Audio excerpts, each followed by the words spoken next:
अंतिम यात्रा की अद्भुत कहानी। एक गांव में एक बुज़ुर्ग आदमी की मौत हो गई। उसके बेटों, सगे संबंधी और गांव वालों ने मिलकर उसके अंतिम यात्रा की तैयारी की।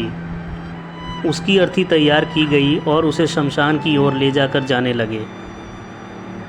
अभी वो लोग कुछ दूर ही पहुँचे थे कि वहाँ पर दूसरे गांव से एक आदमी आया।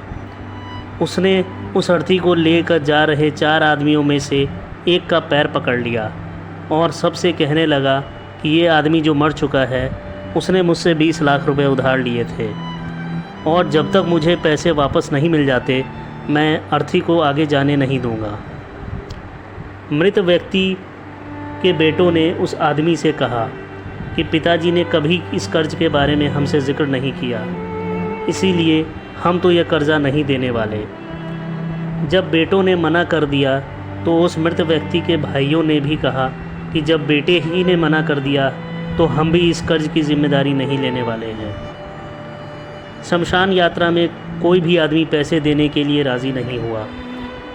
दूसरे गांव से आए उस आदमी ने अर्थी को आगे भी नहीं जाने दिया, जब तक कि इस घटना की खबर घर की महिलाओं तक ना पहुंच गई।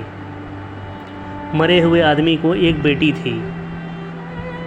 जब उस तक यह खबर पहुंची तो उसने एक पल भी न सोचते हुए अपने सारे ज़ेवरात और कीमती वस्तुएं लेकर वहां पर पहुंच गई और उस आदमी को वह सारी चीज़ें देती हुई बोली, आप इन चीज़ों को बेचकर पैसे ले लीजिए, अगर कुछ कम पड़ेंगे तो वह भी मैं आपको धीरे धीरे लौटा दूंगी, लेकिन मेरे पिताजी की यात्रा को मत रोकिए।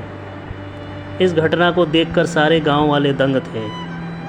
तभी वह आदमी जो कर्ज की मांग कर रहा था वह बोला कि दरअसल मुझे 20 लाख रुपए लेने नहीं थे, बल्कि मैंने इस आदमी से कभी लिए थे जो मैं आज लौटाने आया था, लेकिन मुझे नहीं पता था कि इनका असली हकदार कौन है, इसलिए मैंने यह नाटक रचाया। मैं जान चुका हूँ कि मरे हुए आदमी का सच्चा हितैषी न उसके बेटे हैं न उसका भाई, बल्कि उसकी बेटी है, इसलिए यह सारे पैसे मैं उसके हवाले करता हूँ और अपने कर्ज से मुक्त होता हूँ।